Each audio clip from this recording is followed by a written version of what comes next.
Bien chers amis de Café Évangile, mais lui, voulant se justifier, dit à Jésus, « Et qui est mon prochain ?» Jésus reprit la parole. Un homme descendait de Jérusalem à Jéricho et il tomba sur des bandits. Bien chers amis de Café Évangile, la liturgie de la parole de ce 4e dimanche nous propose dans l'Évangile la parabole du bon samaritain. Quand on s'habitue à quelque chose et que cette réalité devient monnaie courante, on ne s'attarde plus sur les détails de cette réalité-là. Il y a un danger qu'on peut courir, surtout par rapport au passage des évangiles que nous écoutons chaque année constamment. Les années passent, ce sont les mêmes évangiles et même on connaît certains par cœur. Par exemple, cette parabole du bon samaritain, la parabole de l'enfant prodigue, on le connaît par cœur. Et ce n'est pas une question de connaître ces messages-là par cœur ou bien ces enseignements du Seigneur par cœur ou par routine. Ben n'oublions pas que c'est la parole de Dieu. Même si nous l'avons écoutée aujourd'hui et demain cette même parole sort, posons-nous la question, qu'est-ce que le Seigneur veut me dire une fois de plus en me proposant cette parole? Et c'est sur ce que je voudrais attirer notre attention quand nous écoutons les messages ou bien les passages des évangiles, que déjà les années que nous avons fait comme chrétiens nous ont permis de nous familiariser avec ce passage. Et c'est très facile de tomber dans le danger d'écouter comme si c'était un conte de plus qu'on nous raconte. Et cela n'est pas vrai, parce que c'est la parole de Dieu. Même si tu l'écoutes 1000 fois, toutes les fois que cette parole résonne dans tes oreilles, elle a quelque chose de nouvel à t'enseigner pour ta vie. Et il faut l'accueillir comme si c'était la première fois, comme si c'était la dernière fois, et comme si c'était l'unique fois que tu l'écoutes. Devant cette réalité de la parabole du bon samaritain, le docteur de la loi, comme le dit l'évangile, qui voulait se justifier, pose la question à Jésus, « Et qui est mon prochain ?»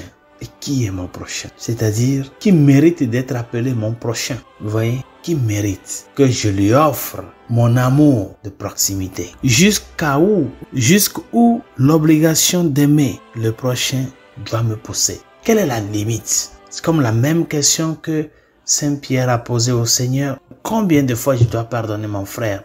7 fois? Et Jésus lui dit, non, tu dois pardonner toujours. L'être humain a cette tendance de limiter ce qu'il fait. Parce que l'amour, bien la générosité, quand elle s'étend dans le temps et qu'il n'y a pas de réponse, on commence à se planter des questions. C'est pour cela, humainement, on n'a pas envie de faire les choses pour toujours.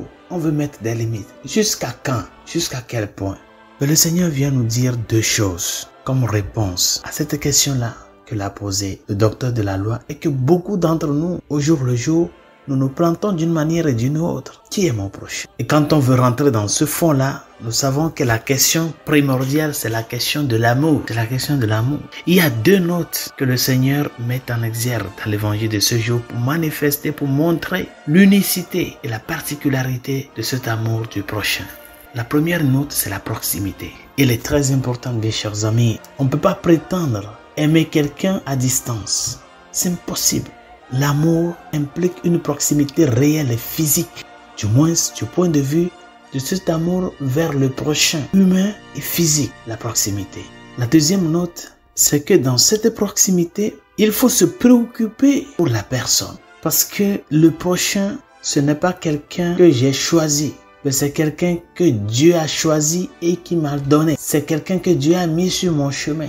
Par conséquent, ce n'est pas une question de que je veux ou je ne veux pas. C'est que je dois l'aimer. L'amour devient un devoir quand on voit dans l'autre un prochain.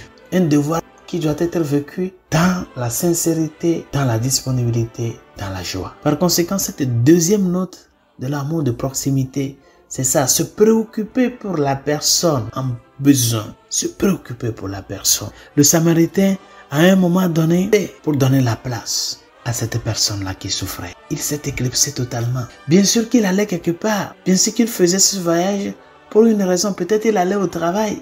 Il avait un rendez-vous. Il a vu la nécessité d'une personne. Une personne qui a la dignité. Il a vu sa nécessité. Il s'est arrêté. Il a pris du temps de fixer ses yeux sur lui. Il a fait le mouvement de ses mains pour lui jeter cette aide-là. La proximité qui t'amène à la préoccupation pour la personne. Bien chers amis, beaucoup sont ces situations dans notre société de nos jours où nous avons perdu cet enseignement du Seigneur. Et si nous tous, nous prenons sur nous de nous planter cette question au jour le jour, qui est mon prochain? À qui? Vers qui je dois manifester ma proximité? d'amour, si nous nous plantons ces questions au jour le jour, notre société serait différente. Les couples, les mariés, vivront l'amour d'une autre manière, vivront leur engagement d'une autre manière. Parce que c'est quand tu vois dans ton époux, dans ton épouse, un prochain que Dieu m'a donné, c'est là où on arrive à mourir pour soi, pour le bien de cette personne. Ce n'est pas seulement une question d'amour, c'est une question d'engagement. Plein sont les problèmes de nos jours. Ou si nous arrivons vraiment à planter cette question, qui est mon prochain? Notre réponse nous amènera à changer ce monde. Bien, chers amis, nous sommes devant un fait accompli. Et la question que tout un chacun doit nous poser est de savoir comment devenir prochain pour quelqu'un. Comment devenir prochain? Parce que aimer, c'est connaître comment abandonner sa propre place et accepter que l'autre l'occupe pour un bien majeur. C'est à cela que nous sommes appelés.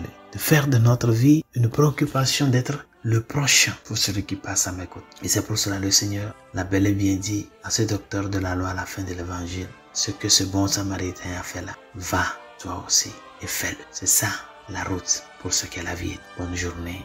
Dieu vous bénisse.